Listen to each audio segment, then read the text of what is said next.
안녕하세요, 모터리언 박기돈입니다. 네, 오늘 시승하고 있는 모델은 포르쉐 911입니다. 네, 포르쉐 911 하면 정말 오랫동안 많은 사랑을 받아왔던 모델이기도 하고, 또 수많은 경쟁 모델들이 있음에도 불구하고 가장 강력한 스포츠카다, 스포츠카의 대명사다 라고 해도 과언이 아닐 정도로 많은 사랑을 받고 있는데요. 이 포르쉐 911은 무려 7세대에 거쳐서 진화를 했고, 오늘 시승하고 있는 이 모델은 7세대의 페이스리프트를 거친 마크2 버전입니다. 네, 이 7세대 마크2가 국내에 들어온 지 얼마 되지 않았기 때문에 오늘은 그동안 포르쉐의 역사, 그리고 911의 역사를 간단하게 한번 살펴보고, 이 마크2 911에 대해서도 아주 상세하게 한번 살펴보도록 하겠습니다.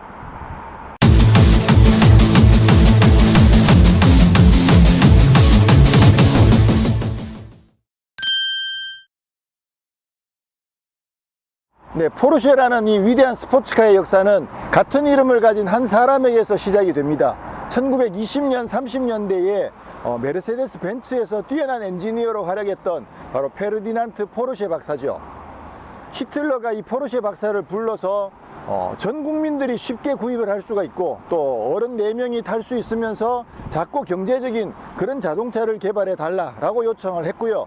그렇게 해서 포르쉐 박사가 개발한 차가 바로 그 유명한 비틀입니다.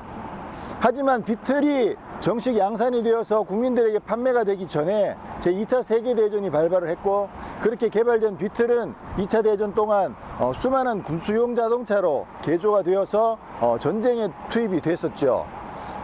2차 대전이 끝난 이후에 포르쉐 박사는 히틀러를 도왔다라는 어떤 그런 전과 때문에 투옥을 당합니다. 네, 그 포르쉐 박사가 감옥에 있는 동안 그 포르쉐 박사의 아들이었던 페리 포르쉐가 포르쉐라는 이름을 가진 첫 번째 스포츠카를 만듭니다. 1948년에 등장했던 포르쉐 356이죠. 그 356은 아버지인 페르디난트 포르쉐 박사가 개발해 놓은 그 비틀 차체를 이용해서 좀 더 스포티하게 다듬은 모델이 바로 포르쉐 356이라고 할 수가 있겠습니다. 그렇게 해서 그 포르쉐 356은 엄청난 성공을 거두었고요. 사실 그 오늘날의 이 유명한 포르쉐라는 이름이 사실 우리에게 더 익숙하기는 페르디난트 포르쉐 박사가 더 유명하지만, 실제로 포르쉐의 아버지는 그 아버지 포르쉐가 아니라 그 아들인 페리 포르쉐다 라고 하는 게 더 맞겠죠. 네, 356의 성공 이후에 포르쉐는 더 크고 더 강력한 스포츠카를 개발합니다. 그렇게 해서 만들어진 모델이 1963년에 등장한 포르쉐 911입니다. 911은 사실 처음에 코드명을 901로 개발을 했었는데, 많이 알려져 있는 것처럼 푸조가 숫자 3개 가운데 0을 사용하는 그 이름 장명법을 쓰고 있었기 때문에 포르쉐는 901이라는 이름을 쓸 수가 없게 됐었고, 그렇게 해서 이제 911이라는 그 시대의 역작이 그렇게 해서 이름이 만들어지게 된 거죠. 네, 포르쉐 911은 처음 비틀과 또 356과 상당히 비슷한 구조를 가지고 있습니다. 뭐냐면 차체의 뒷부분, 뒷부분 이곳에다가 엔진을 싣는 리어 엔진 리어 드라이브 RR이라고 이야기하는 그 리어 엔진 리어 드라이브 구조를 그대로 가져오는 거죠. 자, 비틀 이후에 356을 거쳐서 오늘날까지 아주 오랜 세월 동안 포르쉐가 진화를 해왔지만, 911의 이 리어 엔진 리어 드라이브 전통은 아직까지도 깨지고 있지 않습니다. 뭐 이게 깨진다고 하면 911이라고 할 수가 없겠죠. 많은 사람들이 911의 여러 가지 전통들이 깨어질 때마다 저게 무슨 911이냐 라고 많은 성토들을 했습니다. 터보 엔진, 그리고 또 사륜구동, 또 그 공냉식 엔진이 아닌 순행식 엔진이 적용됐을 때도 많은 사람들이 받아들이기 쉽지 않다라고 이야기했었지만, 그럼에도 불구하고 911은 그 911만의 세계를 명확하게 구축하면서 지금까지 가장 강력한 스포츠카의 세계를 구축해오고 있는 거죠.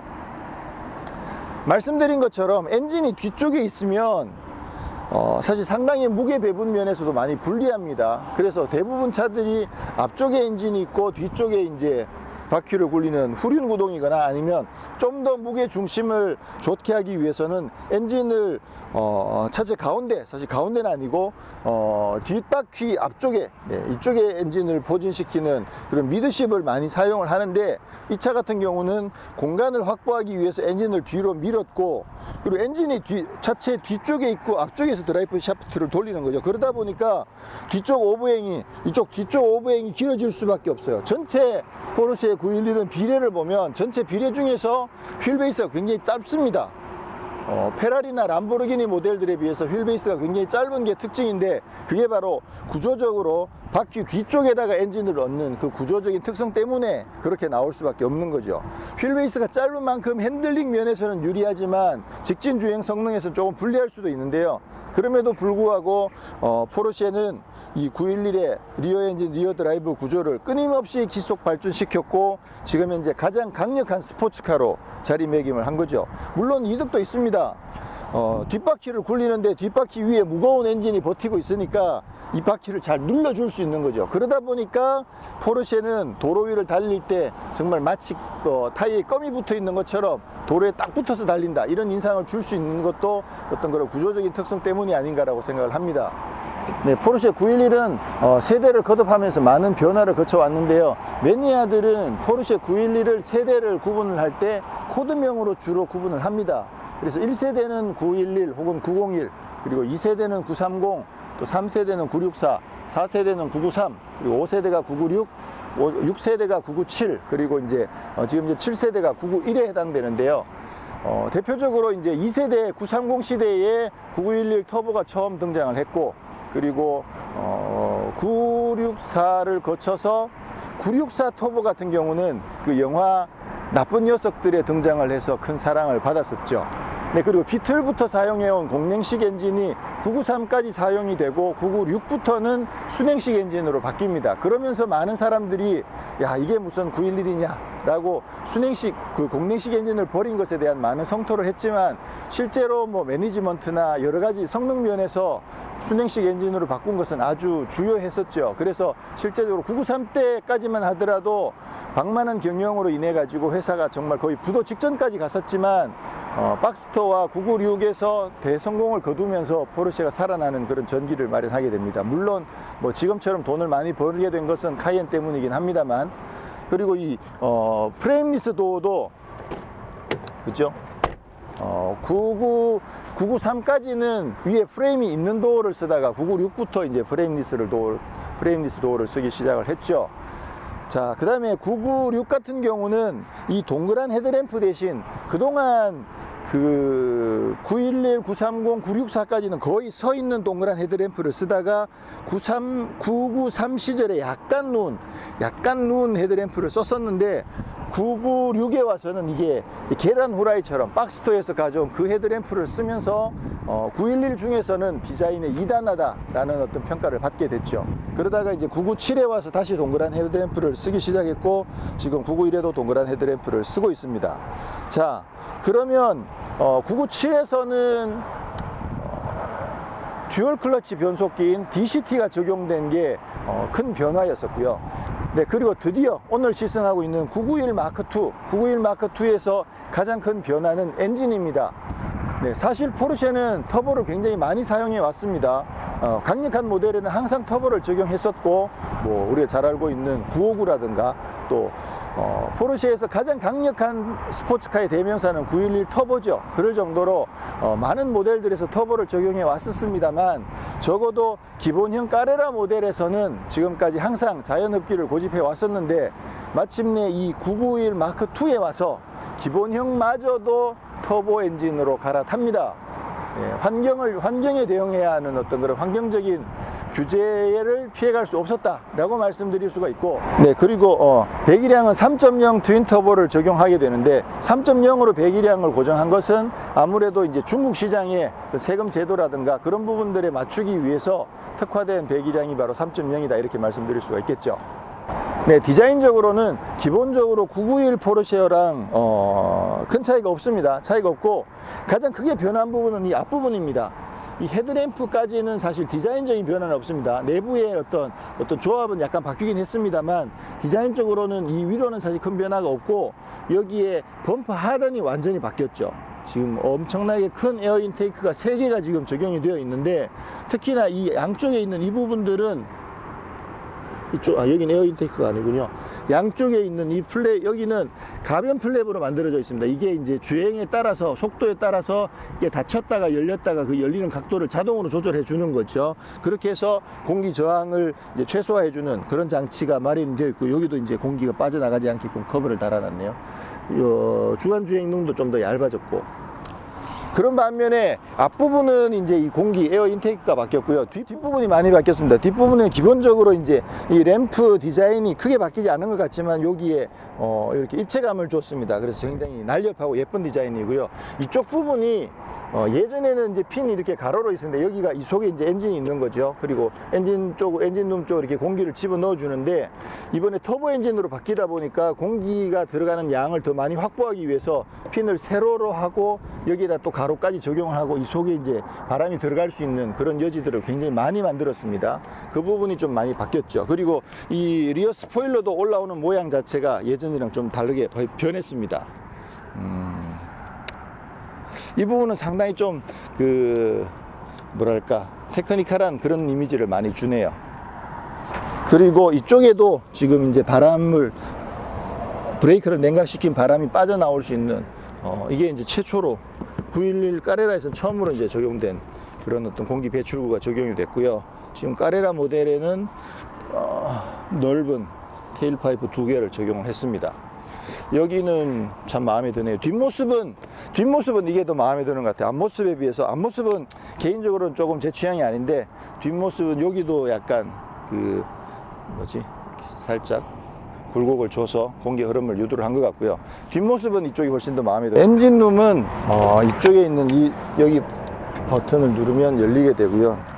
지금 이게 엔진룸 열리는 게 예전엔 좀 더 크게 열렸었는데, 지금은 뭐 거의 오일류를 교체하는 보충하거나 교체하는 그런 정도로만 할 수 있을 정도로 엔진룸 열리는 것 자체가, 어차피 이렇게 봐서 엔진을 여기서 수리할 수 있는 상황은 아니라는 거죠. 이 엔진도 이제는 결국 들어서 밑에서 수리를 해야 되는 그런 상황이 되겠죠. 까레라 3.0 터보는 안 써놨네. 스포일러도 한번 올려볼까요?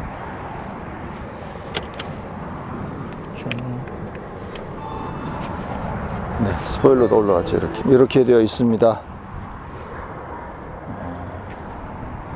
이렇게 하면 이렇게 닫아지는구나. 네.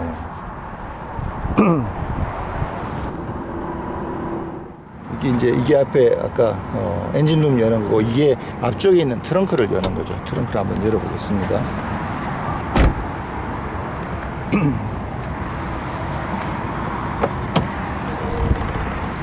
네, 엔진이 뒤에 있다 보니까 앞쪽은 트렁크 공간으로 지금 마련되어 있습니다.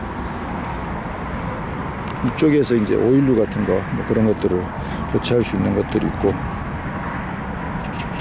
예전에는 이쪽에 CD 체인지 이런 것도 있었는데, 지금은 뭐 그런 것들은 없네. 얘는 뭐가 있나? 이거 공구가 들어있군요. 보통 이제 본네트는 꽉 내려 닫는데, 이거는 이제 꽉 안 닫고 이렇게 닫은 다음에 살짝 눌러서 그런 식으로 닫죠. 네, 포르쉐 키가 키홀더를 새로 만들었나 봐요. 가죽으로 됐는데 굉장히 예쁘게 잘 만든 것 같아요. 이렇게 열고, 이 속에 이제 키가 들어 있고요. 키는 이렇게 꼭 자동차처럼 생겼습니다. 911처럼 생겼죠. 이걸 가지고 이제 도어를 열고 할 수 있고요. 포르쉐는 시동 거는 방식이, 보통은 여기에다가 이제 키를 꽂아서, 오른쪽에다 키를 꽂아서 시동을 거는데, 포르쉐들은 전부 다 왼쪽에 키를 꽂아서 시동을 걸게 되어 있습니다. 네, 포르쉐가 키를 왼쪽에 꽂아서 시동을 거는 이 방식은 많이 알려져 있는 것처럼, 과거 르망 경주에서, 예전에는 르망 경주를 할 때 선수들이 차 바깥에 일렬로 줄을 서 가지고 있고, 차는 이쪽에 줄 서 있고, 그래서 시작을 땅 하면 선수들이 차에 잽싸게 달려가서 문을 열고 타고 시동을 걸어서 그때부터 출발을 했다고 합니다. 그러다 보니까 가능하면 차에 타면서 바로 시동을 걸고 바로 기어를 넣어서 출발할 수 있도록 최대한 빨리 그렇게 하기 위해서 오른손은 기어를 조작을 하고 왼손으로는 키를 꽂아서 바로 시동을 거는 그 방식을 많이들 사용을 했다고 합니다. 그 이후에 이제 그 방식이 없어졌기 때문에 지금은 다들 오른쪽에다 많이 키를 꽂아서 쓰지만 포르쉐는 아직도 이 방식을 그대로 유지를 하고 있는 거죠. 포르쉐의 911의 인테리어는 전통적으로 이 T자의 아주 심플한 그런 디자인을 유지를 하고 있었습니다. 그러다가 최근에 와서 이제 센터 터널을 높이고 약간 비스듬하게 이 라인을 지금 유지를 하고 있죠. 이 비스듬한 라인은 사실은 카레라 GT에서 시작이 됐었던 거고, 그리고 지금 현재 이 디자인 어떤 라인 레이아웃이나 버튼의 모양 이런 부분들은 파나메라에서 가져온 그런 어떤 디자인들이라고 할 수가 있겠죠. 그리고 이번 991 마크2 인테리어 디자인에서 가장 큰 변화라고 할 수 있는 부분은 첫 번째로는 이 터치스크린 모니터가 적용이 된 겁니다. 그동안 국내에 포르쉐를 많이 파는데도 한글 지원이 되지 않는다, 그런 이유들 때문에 사실 많은 분들이 불편해 했었는데요. 이번엔 한글 지원이 되고 터치스크린까지 지원이 됩니다. 지금 보면 이제 홈 버튼을 눌러보면 메뉴가 튜너, 미디어, 내비 뭐 이런 메뉴들이 나와 있고요. 그리고 카에 들어가 보면 카에는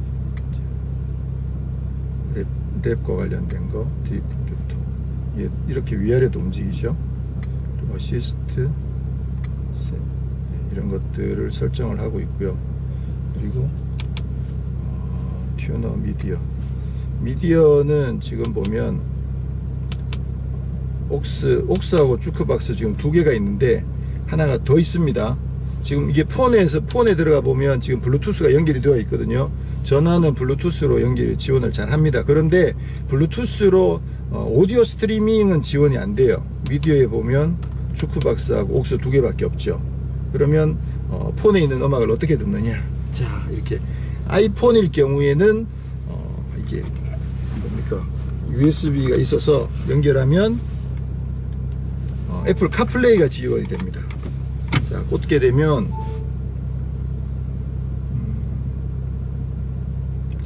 애플 카플레이가 연결이 되어 가지고요, 아이팟으로 쓸 거냐 아니면 카플레이로 쓸 거냐를 선택할 수 있게 되어 있는 거죠. 카플레이를 수락을 하게 되면 짠, 카플레이가 연결이 됐죠.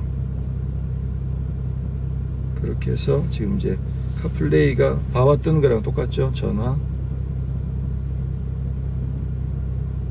연락처, 터치스크린 이런 거 다 잘 돼 있죠. 그리고 음악, 지도 뭐 이런 것들이 있고, 포르쉐는 뭐지? 포르쉐에 들어가면 똑같군요. 카플레이로 가려면 카플레이는 여기고 이렇게 똑같습니다. 지도는 구글맵을 이용한 지도를 사용할 수 있게끔 되어 있고요. 그렇게 편한 것 같지는 않네요. 자, 아이폰에 있는 음악을 한번 재생을 해보면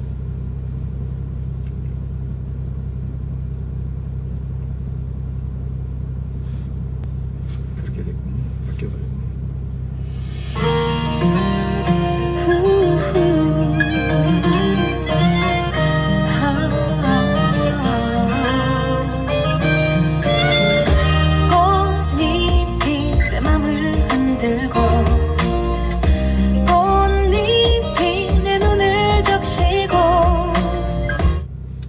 오디오는 보스 오디오가 적용이 되어 있습니다. 기본형은 보스가 아니죠. 보스도 옵션이고, 그리고 이제 부메스터가 더 상위 옵션으로 이렇게 다양한 오디오들을 적용할 수 있고요. 보스 정도만 하더라도 포르쉐 워낙 시끄러우니까 보스 정도만 하더라도 음악을 듣기에는 괜찮죠. 여기 열어보면 SD 카드 넣는 데가 있네요. 자, 그리고 다시 돌아오면 사운드 볼륨 조절에서는 베이스 이렇게 이렇게 되는군요. 이렇게 해서 베이스, 트래블 이런 거 조절할 수 있고, 페이더도 오 이것도 된다. 오, 야, 센터는 어떻게 맞추지? 이게 센터는 정확하게 맞춰야 되나? 어렵군요. 자, 사운드, 이게 사운드고, 보스, 여기 하단에도 메뉴가 있습니다. 그래서 서라운드를 설정할 거냐, 리니어를 설정할 거냐 뭐 이런 것들을 조절할 수 있고 볼륨 경로 안내가 활성화되지 않았습니다. 경로 안내가 내비게이션도 활성화되지 않았습니다. 조절할 수 있게끔 되어 있고 사운드 이렇게 되어 있습니다. 그다음에 맵은 뭐고 내비는 뭐야?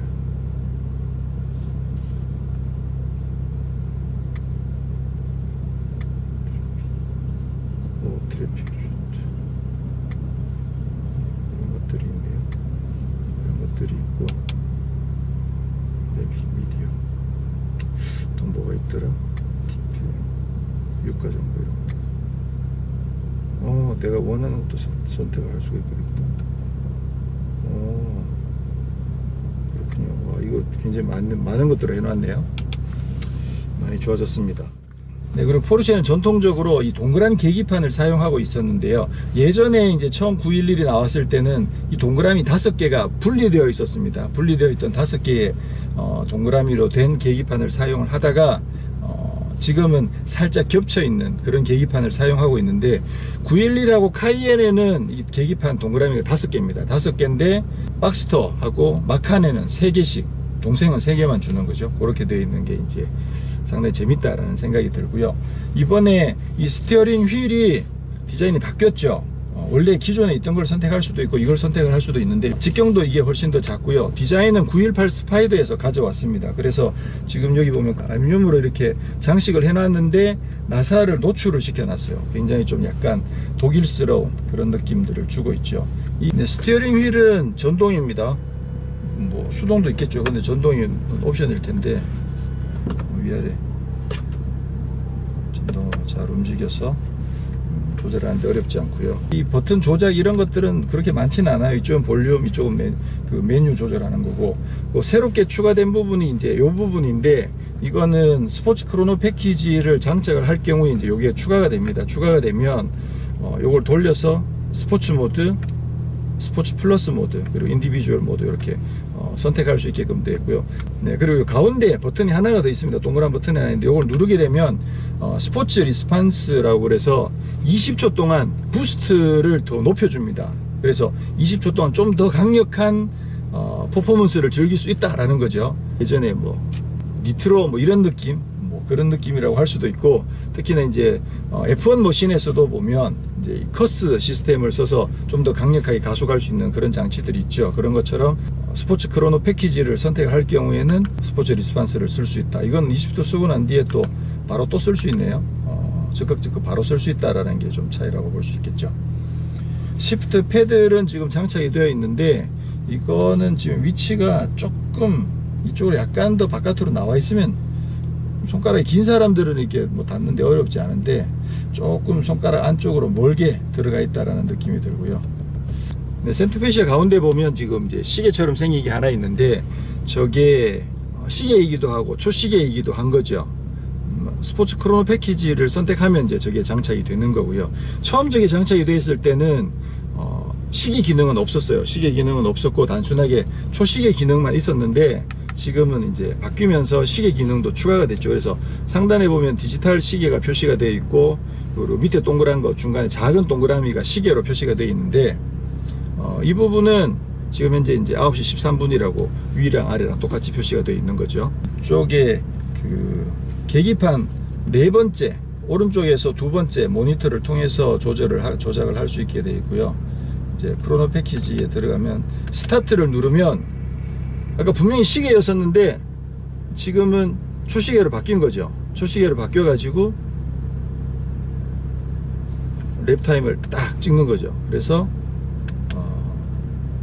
딴 하면 이제 14초 94 이렇게 나올 수 있게끔 랩타임 같은 걸 찍을 때 사용을 하는 거고, 리셋을 눌러주면 다시 이제 원점으로 돌아갔다가 바로 시계 모드로 판을 돌아가는 거 보이세요? 빙글빙글 돌려가지고 바로 이제 시계로 돌아가는데, 다시 스타트 누르면 다시 시작해가지고 밑에는 이제 분을 나타내는 거고 위에는 초시계랑 디지털 숫자가 나오는 거죠. 이렇게 해서 랩타임을 딱 끊으면 11초 95 이렇게 나오는 거죠. 이거는 그 저기서도 볼 수 있고 계기판에서도 볼 수가 있습니다. 연속해서 잴 수도 있고 그리고 다시 돌아가 버릴 수도 있고, 리셋하면 원점으로 돌아갔다가 시계 모드로 바로 움직이는 거죠. 되게 웃겨, 저거 돌아가는 거 보면. 시트도 다 전동으로 돼 있고, 냉방 시트랑 히팅 시트가 다 지원이 됩니다. 다 지원이 되고, 듀얼 에어컨 지원이 되고, 열선, 스티어링 휠에 열선이 들어오는 거는 찾아보면 찾을 수가 없어요. 안 보여요. 어디를 봐도 안 보이는데, 여기 스티어링 휠 센터 뒤쪽에 요 버튼을 누르면 열선이 들어온다는 거, 이거는 아는 사람만 아는, 영업사원이 설명을 해줘야 되겠죠. 여기 열선이 들어있다는 거 적용이 돼 있고, 시트는 지금 이게 기본형 시트예요. 기본형인데 몸을 굉장히 잘 잡아줍니다. 이것도 이제 스포츠 포켓 시트로 바꾸면 위에 날개도 더 넓은 그런 어떤 스포츠 시트로 바꿀 수 있는데, 기본형만 하더라도 사실 몸을 굉장히 잘 잡아주기 때문에 굳이 기능상으로는 이 정도로만 해도 사실 충분히 좋다라는 생각이 들고요. 근데 이제 그 스포츠 시트를 선택하면 스타일은 뭐 굉장히 많이 더 좋아지죠. 센터 터널은 상당히 높게 적용이 되어 있고, PDK도 멋있게 되어 있습니다. 네, 2열은 2열에 시트가 마련되어 있긴 합니다만, 기본적으로 공간 자체가 워낙 짧아 가지고 국내에서는 2인승으로 이렇게 형식 승인이 납니다. 그래서 뒷자리에 사람이 타게 되면 뭐 보험을 적용받는다든가 아니면 경찰에게 걸렸을 때 정원 초과가 되는 수도 있겠죠. 그래서 그 부분 좀 조심해야 되고, 아주 급할 때 잠깐 뒤에 사람이 타는 정도로는 사용할 수가 있고, 뭐 짐을 놓는다든가 그런 용도로 쓸 수가 있겠죠. 네, 예전에 제가 좋아했던 영화 나쁜 녀석들에 보면 윌 스미스가 돈 많고 바람기 많은 그런 경찰로 나오는데, 윌 스미스가 타고 나온 차가 964 터보였어요. 근데 옆에 있던 동료가 이제, 아니 차는 이렇게 비싼데 이 조그만 차가 왜 이렇게 비싸? 근데 컵홀더도 없어. 그러고 막 불평을 하는 장면들이 나오는데, 지금 신형 911에는, 최근 911들에는 컵홀더가 마련되어 있습니다. 여기는 컵홀더가 없고요. 이쪽에도 그냥 수납 공간만 마련되어 있죠. 컵홀더는 숨어 있습니다. 여기. 자, 이 커버를 열면 이 속에 컵홀더가 한 개도 아니고 두 개가 지금 숨어 있고요.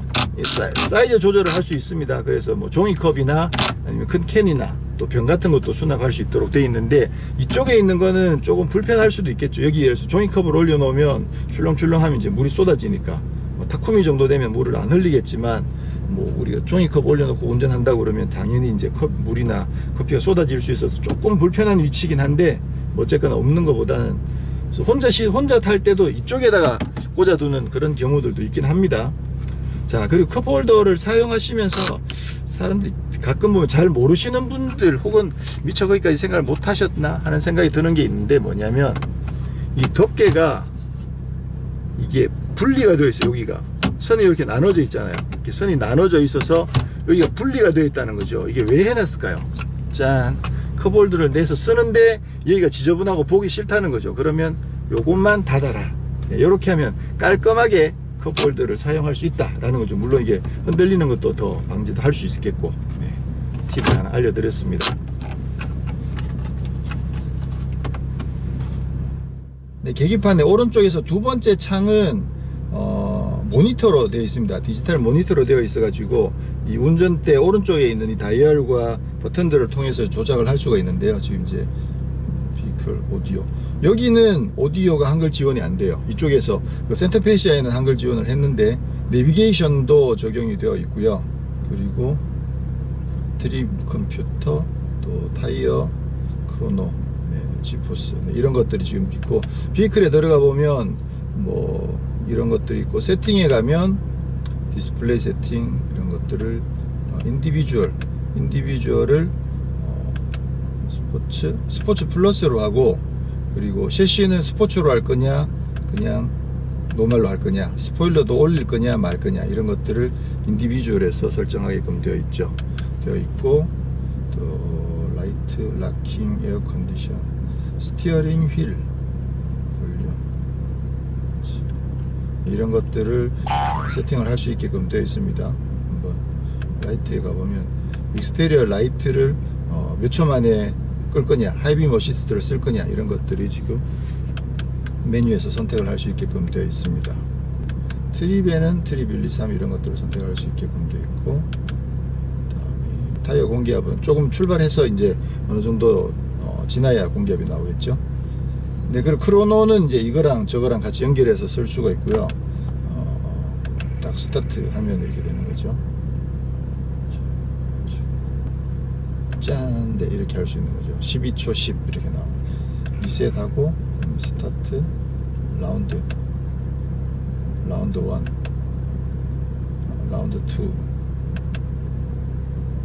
네, 라운드도 선택할 수가 있고 스탑 리셋 스타트 컨티뉴어스도 할 수도 있고 계속 연결해서 할 수도 있는 거죠.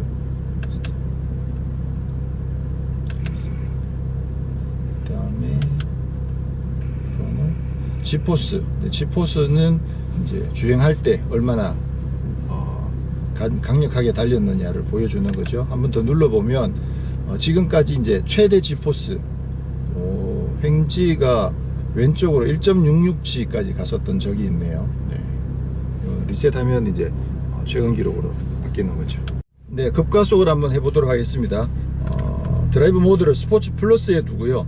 이 스포츠 크로노 패키지를 선택을 하게 되면 그 런치 컨트롤이 적용이 됩니다. 그래서 뒤에 둔 다음에 왼발로 브레이크를 밟고요. 오른발로 엑셀을 끝까지 밟으면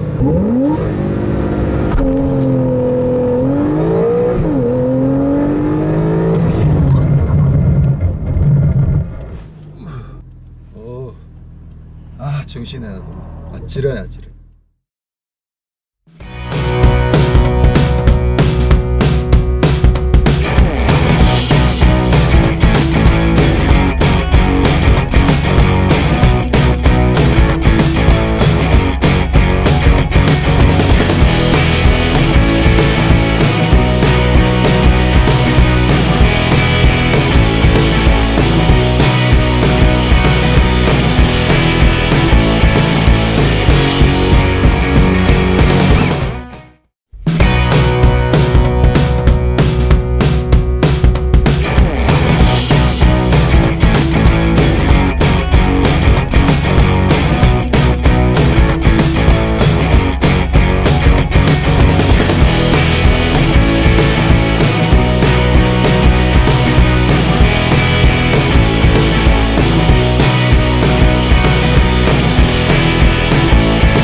안녕하세요, 모터리언 박기돈입니다. 네, 오늘 시승하고 있는 모델은 포르쉐 911입니다. 네, 포르쉐 911하면 정말 오랫동안 많은 사랑을 받아왔던 모델이기도 하고 또 수많은 경쟁 모델들이 있음에도 불구하고 가장 강력한 스포츠카다, 스포츠카의 대명사다 라고 해도 과언이 아닐 정도로 많은 사랑을 받고 있는데요. 이 포르쉐 911은 무려 7세대에 거쳐서 진화를 했고 오늘 시승하고 있는 이 모델은 7세대의 페이스리프트를 거친 마크2 버전입니다. 네, 이 7세대 마크2가 국내에 들어온 지 얼마 되지 않았기 때문에 오늘은 그동안 포르쉐의 역사 그리고 911의 역사를 간단하게 한번 살펴보고 이 마크2 911에 대해서도 아주 상세하게 한번 살펴보도록 하겠습니다.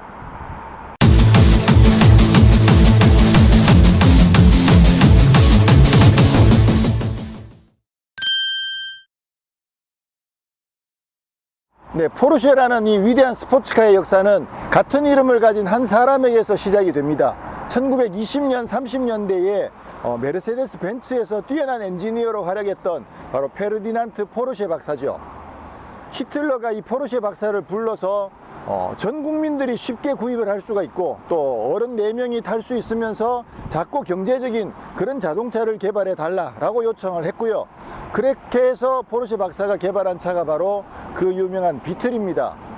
하지만 비틀이 정식 양산이 되어서 국민들에게 판매가 되기 전에 제2차 세계대전이 발발을 했고 그렇게 개발된 비틀은 2차 대전 동안 수많은 군수용 자동차로 개조가 되어서 전쟁에 투입이 됐었죠. 2차 대전이 끝난 이후에 포르쉐 박사는 히틀러를 도왔다라는 어떤 그런 전과 때문에 투옥을 당합니다. 네, 그 포르쉐 박사가 감옥에 있는 동안 그 포르쉐 박사의 아들이었던 페리 포르쉐가 포르쉐라는 이름을 가진 첫 번째 스포츠카를 만듭니다. 1948년에 등장했던 포르쉐 356이죠. 그 356은 아버지인 페르디난트 포르쉐 박사가 개발해 놓은 그 비틀 차체를 이용해서 좀 더 스포티하게 다듬은 모델이 바로 포르쉐 356이라고 할 수가 있겠습니다. 그렇게 해서 그 포르쉐 356은 엄청난 성공을 거두었고요. 사실 그 오늘날의 이 유명한 포르쉐라는 이름이 사실 우리에게 더 익숙하기는 페르디난트 포르쉐 박사가 더 유명하지만 실제로 포르쉐의 아버지는 그 아버지 포르쉐가 아니라 그 아들인 페리 포르쉐다라고 하는 게 더 맞겠죠. 네, 356의 성공 이후에 포르쉐는 더 크고 더 강력한 스포츠카를 개발합니다.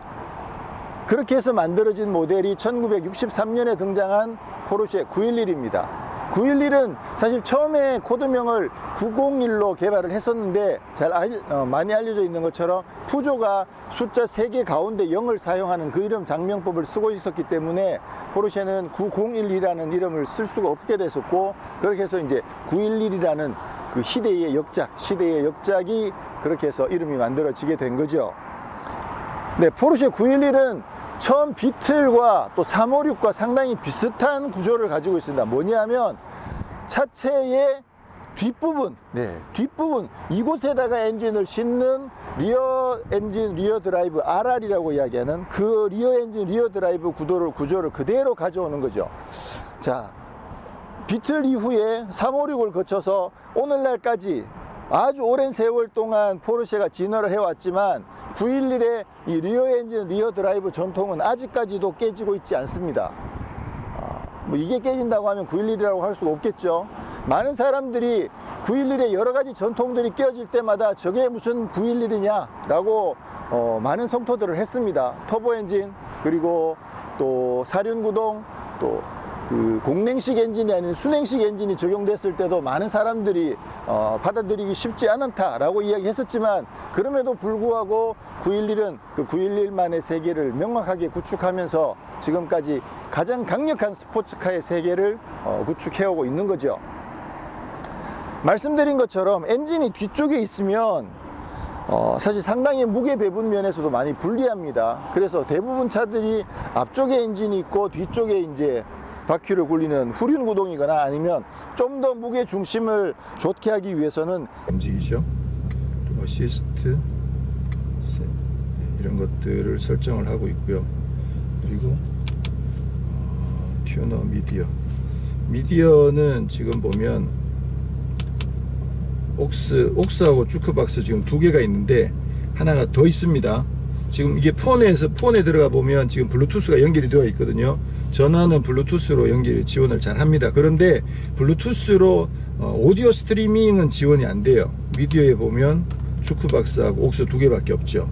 그러면 폰에 있는 음악을 어떻게 듣느냐? 자, 이렇게 아이폰일 경우에는 이게 뭡니까? USB가 있어서 연결하면 애플 카플레이가 지원이 됩니다. 자, 꽂게 되면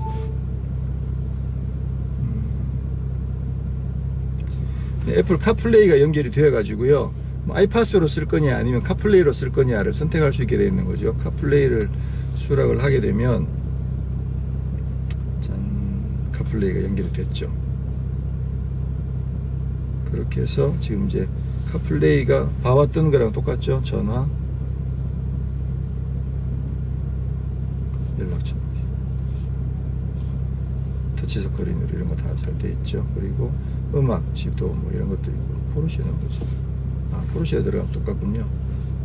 카플레이로 가려면 카플레이는 여기고 이렇게 똑같습니다. 지도는 구글 맵을 이용한 지도를 사용할 수 있게끔 되어 있고요. 그렇게 편한 것 같진 않네요.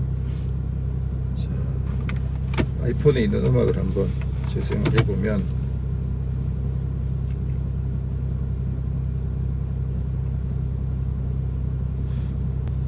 그렇게 됐군요. 바뀌어버렸네요.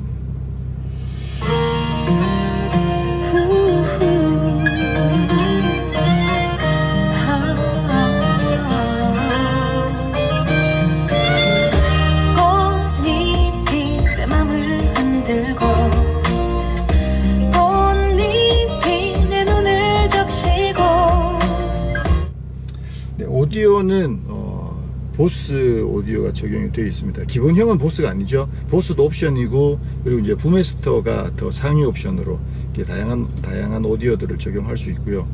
보스 정도만 하더라도 포르쉐 워낙 시끄러우니까 보스 정도만 하더라도 음악을 듣기에는 괜찮죠. 여기 열어보면 안에 SD 카드 넣는 데가 있네요. 자, 그리고 다시 돌아오면 사운드 볼륨 조절에서는 베이스 이렇게 되는군요. 이렇게 해서 베이스 트래블 이런 거 조절할 수 있고, 헤이더도 오 이것도 된다. 야, 센터는 어떻게 맞추지? 이게 센터는 정확하게 맞춰야 되나? 어렵군요. 자, 사운드, 이게 사운드고, 보스, 여기 하단에도 메뉴가 있습니다. 그래서 서라운드를 설정할 거냐, 리니어를 설정할 거냐, 이런 것들을 조절할 수 있고, 볼륨.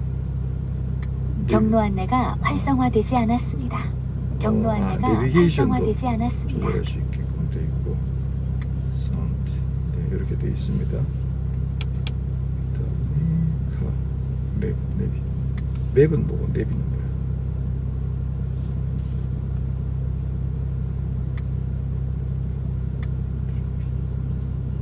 트래픽 슈트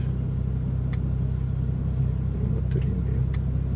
이런 것들이 있고, 내비 미디어 또 뭐가 있더라? 티페 유가 정보 이런 것들.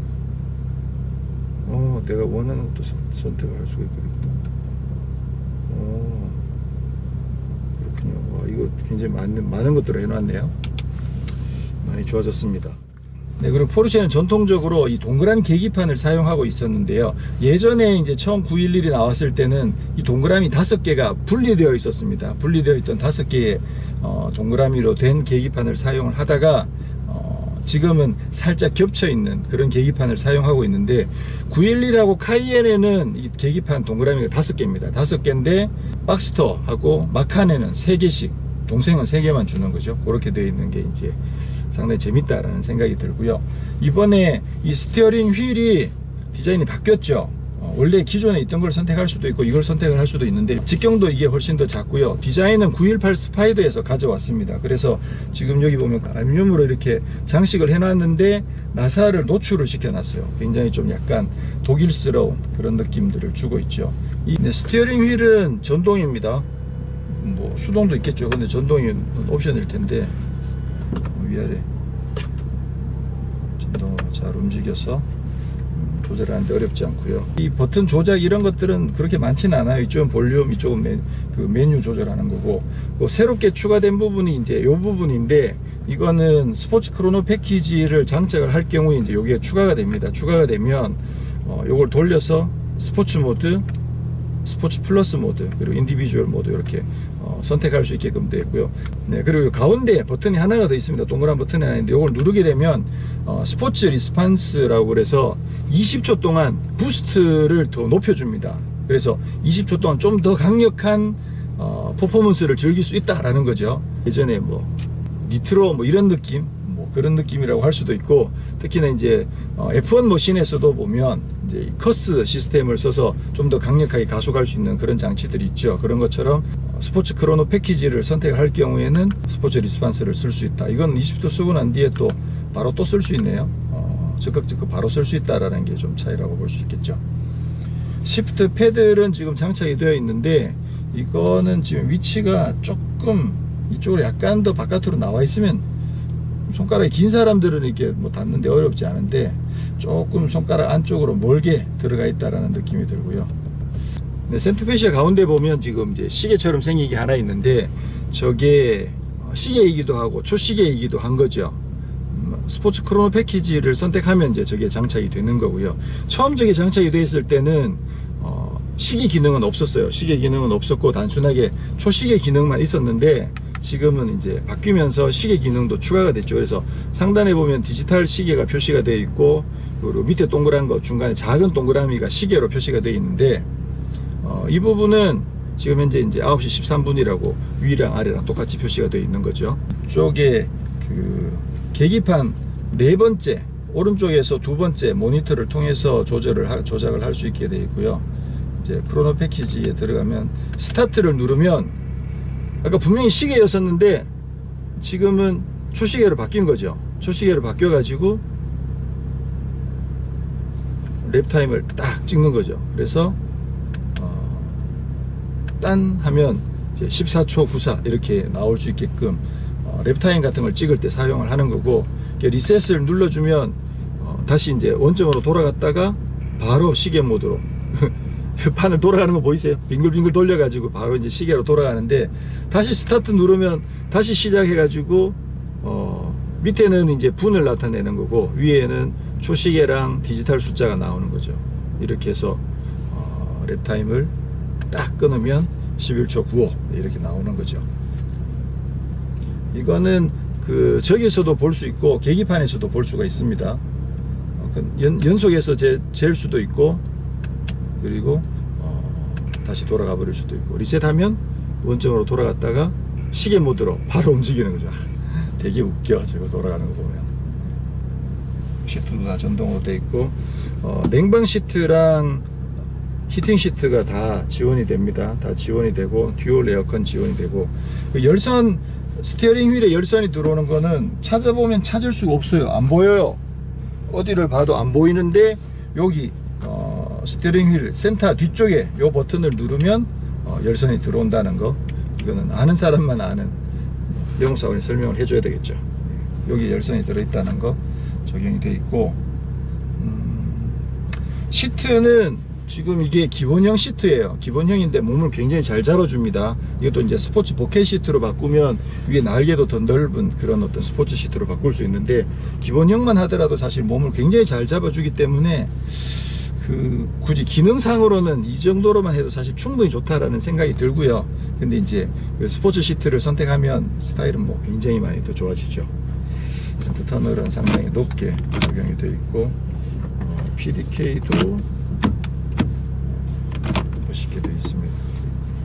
네, 2열은 2열에 시트가 마련되어 있긴 합니다만, 기본적으로 공간 자체가 워낙 짧아 가지고 국내에서는 2인승으로 이렇게 형식 승인이 납니다. 그래서 뒷자리에 사람이 타게 되면 뭐 보험을 적용받는다든가 아니면 경찰에게 걸렸을 때 정원 초과가 되는 수도 있겠죠. 그래서 그 부분 좀 조심해야 되고, 아주 급할 때 잠깐 뒤에 사람이 타는 정도로는 사용할 수가 있고, 뭐 짐을 놓는다든가 그런 용도로 쓸 수가 있겠죠. 네, 예전에 제가 좋아했던 영화 나쁜 녀석들에 보면 윌 스미스가 돈 많고 바람기 많은 그런 경찰로 나오는데, 윌 스미스가 타고 나온 차가 964 터보였어요. 근데 옆에 있던 동료가 이제, 아니 차는 이렇게 비싼데 이 조그만 차가 왜 이렇게 비싸? 근데 컵홀더도 없어. 그러고 막 불평을 하는 장면들이 나오는데, 지금 신형 911에는, 최근 911들에는 컵홀더가 마련되어 있습니다. 여기는 컵홀더가 없고요. 이쪽에도 그냥 수납 공간만 마련되어 있죠. 컵홀더는 숨어 있습니다. 여기. 자, 이 커버를 열면 이 속에 컵홀더가 한 개도 아니고 두 개가 지금 숨어 있고요. 사이즈 조절을 할 수 있습니다. 그래서 뭐 종이컵이나 아니면 큰 캔이나 또 병 같은 것도 수납할 수 있도록 되어 있는데, 이쪽에 있는 거는 조금 불편할 수도 있겠죠. 여기에서 종이컵을 올려놓으면 출렁출렁하면 이제 물이 쏟아지니까 타쿠미 정도 되면 물을 안 흘리겠지. 뒷부분이 많이 바뀌었습니다. 뒷부분에 기본적으로 이제 이 램프 디자인이 크게 바뀌지 않은 것 같지만 여기에 이렇게 입체감을 줬습니다. 그래서 굉장히 날렵하고 예쁜 디자인이고요. 이쪽 부분이 예전에는 이제 핀이 이렇게 가로로 있었는데, 여기가 이 속에 이제 엔진이 있는 거죠. 그리고 엔진룸 쪽 이렇게 공기를 집어 넣어 주는데, 이번에 터보 엔진으로 바뀌다 보니까 공기가 들어가는 양을 더 많이 확보하기 위해서 핀을 세로로 하고 여기에다 또 가로까지 적용을 하고, 이 속에 이제 바람이 들어갈 수 있는 그런 여지들을 굉장히 많이 만들었습니다. 그 부분이 좀 많이 바뀌었죠. 그리고 이 리어 스포일러도 올라오는 모양 자체가 예전이랑 좀 다르게 변했습니다. 이 부분은 상당히 좀 뭐랄까 테크니컬한 그런 이미지를 많이 주네요. 그리고 이쪽에도 지금 이제 브레이크를 냉각시킨 바람이 빠져나올 수 있는 이게 이제 최초로 911 까레라에서 처음으로 이제 적용된 그런 어떤 공기 배출구가 적용이 됐고요. 지금 까레라 모델에는 넓은 테일 파이프 두 개를 적용을 했습니다. 여기는 참 마음에 드네요. 뒷모습은 이게 더 마음에 드는 것 같아요. 앞모습에 비해서. 앞모습은 개인적으로는 조금 제 취향이 아닌데, 뒷모습은 여기도 약간 살짝 굴곡을 줘서 공기 흐름을 유도를 한 것 같고요. 뒷모습은 이쪽이 훨씬 더 마음에 들어요. 엔진룸은 이쪽에 있는 여기 버튼을 누르면 열리게 되고요. 지금 이게 엔진룸 열리는 게 예전엔 좀 더 크게 열렸었는데, 지금은 뭐 거의 오일류를 교체하는 어떤 보충하거나 교체하는 그런 정도로만 할 수 있을 정도로 엔진룸 열리는 것 자체가, 어차피 이렇게 봐서 엔진을 여기서 수리할 수 있는 상황은 아니라는 거죠. 이 엔진도 이제는 결국은 들어서 밑에서 수리를 해야 되는 그런 상황이 되겠죠. 까레라 3.0 터보는 안 써놨네. 스포일러도 한번 올려볼까요?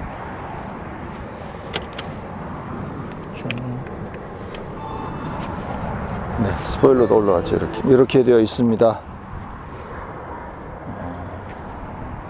이렇게 하면 이렇게 닫아지는구나. 네.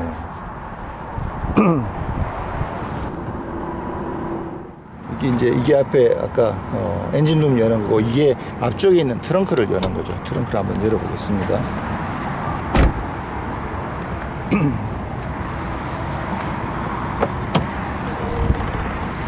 네, 엔진이 뒤에 있다 보니까 앞쪽은 트렁크 공간으로 지금 마련되어 있습니다. 이쪽에서 이제 오일류 같은 거, 그런 것들을 교체할 수 있는 것들이 있고, 예전에는 이쪽에 CD 체인지 이런 것도 있었는데, 지금은 뭐 그런 것들은 없네. 얘는 뭐가 있나? 공구가 들어있구나. 보통 이제 본네트는 꽉 내려 닫는데, 이거는 이제 꽉 안 닫고 이렇게 닫은 다음에 살짝 눌러서 그런 식으로 닫죠. 네, 포르쉐 키가 키홀더를 새로 만들었나 봐요. 가죽으로 됐는데 굉장히 예쁘게 잘 만든 것 같아요. 이렇게 열고, 이 속에 이제 키가 들어 있고요. 키는 이렇게 꼭 자동차처럼 생겼습니다. 911처럼 생겼죠. 이걸 가지고 이제 도어를 열고 할 수 있고요. 포르쉐는 시동 거는 방식이 보통은 여기에다가 이제 키를 꽂아서, 오른쪽에다 키를 꽂아서 시동을 거는데, 포르쉐들은 전부 다 왼쪽에 키를 꽂아서 시동을 걸게 되어 있습니다. 네, 포르쉐가 키를 왼쪽에 꽂아서 시동을 거는 이 방식은 많이 알려져 있는 것처럼, 과거 르망 경주에서, 예전에는 르망 경주를 할 때 선수들이 차 바깥에 일렬로 줄을 서 가지고 있고, 차는 이쪽에 줄 서 있고, 그래서 시작을 땅 하면 선수들이 차에 잽싸게 달려가서 문을 열고 타고 시동을 걸어서 그때부터 출발을 했다고 합니다. 그러다 보니까 가능하면 차에 타면서 바로 시동을 걸고 바로 기어를 넣어서 출발할 수 있도록 최대한 빨리 그렇게 하기 위해서, 오른손은 기어를 조작하려고 왼손으로는 키를 꽂아서 바로 시동을 거는 그 방식을 많이들 사용을 했다고 합니다. 그 이후에 이제 그 방식이 없어졌기 때문에 지금은 다들 오른쪽에다 많이 키를 꽂아서 쓰지만, 포르쉐는 아직도 이 방식을 그대로 유지를 하고 있는 거죠. 포르쉐의 911의 인테리어는 전통적으로 이 T자의 아주 심플한 그런 디자인을 유지를 하고 있었습니다. 그러다가 최근에 와서 이제 센터 터널을 높이고 약간 비스듬하게 이 라인을 지금 유지를 하고 있죠. 이 비스듬한 라인은 사실은 까레라 GT에서 시작이 됐었던 거고, 그리고 지금 현재 이 디자인 어떤 라인 레이아웃이나 버튼의 모양 이런 부분들은 파나메라에서 가져온 그런 어떤 디자인들이라고 할 수가 있겠죠. 그리고 이번 991 마크2 인테리어 디자인에서 가장 큰 변화라고 할 수 있는 부분은, 첫 번째로는 이 터치스크린 모니터가 적용이 된 겁니다. 그동안 국내에 포르쉐를 많이 파는데도 한글 지원이 되지 않는다, 그런 이유들 때문에 사실 많은 분들이 불편해 했었는데요. 이번엔 한글 지원이 되고 터치스크린까지 지원이 됩니다. 지금 보면 이제 홈 버튼을 눌러보면 메뉴가 튜너, 미디어, 내비 뭐 이런 메뉴들이 나와 있고요. 그리고 카에 들어가 보면, 카에는 랩과 관련된 거, 드리프트, 이렇게 위아래도 엔진을 차체 가운데, 사실 가운데는 아니고 뒷바퀴 앞쪽에, 이쪽에 엔진을 포진시키는 그런 미드십을 많이 사용을 하는데, 이 차 같은 경우는 공간을 확보하기 위해서 엔진을 뒤로 밀었고, 그리고 엔진이 차체 뒤쪽에 있고 앞쪽에서 드라이브 샤프트를 돌리는 거죠. 그러다 보니까 이쪽 뒤쪽 오브행이 길어질 수밖에 없어요. 전체 포르쉐 911은 비례를 보면 전체 비례 중에서 휠베이스가 굉장히 짧습니다. 페라리나 람보르기니 모델들에 비해서 휠베이스가 굉장히 짧은 게 특징인데, 그게 바로 구조적으로 바퀴 뒤쪽에다가 엔진을 얻는 그 구조적인 특성 때문에 그렇게 나올 수밖에 없는 거죠. 휠베이스가 짧은 만큼 핸들링 면에서는 유리하지만 직진 주행 성능에서는 조금 불리할 수도 있는데요. 그럼에도 불구하고 포르쉐는 이 911의 리어 엔진 리어 드라이브 구조를 끊임없이 기속 발전시켰고, 지금 현재 가장 강력한 스포츠카로 자리매김을 한 거죠. 물론 이득도 있습니다. 뒷바퀴를 굴리는데 뒷바퀴 위에 무거운 엔진이 버티고 있으니까 이 바퀴를 잘 눌러줄 수 있는 거죠. 그러다 보니까 포르쉐는 도로 위를 달릴 때 정말 마치 타이어에 껌이 붙어 있는 것처럼 도로에 딱 붙어서 달린다, 이런 인상을 줄 수 있는 것도 어떤 그런 구조적인 특성 때문이 아닌가라고 생각을 합니다. 네, 포르쉐 911은 세대를 거듭하면서 많은 변화를 거쳐왔는데요. 매니아들은 포르쉐 911을 세대를 구분을 할 때 코드명으로 주로 구분을 합니다. 그래서 1세대는 911 혹은 901, 그리고 2세대는 930, 또 3세대는 964, 4세대는 993, 그리고 5세대가 996, 6세대가 997, 그리고 지금 7세대가 991에 해당되는데요.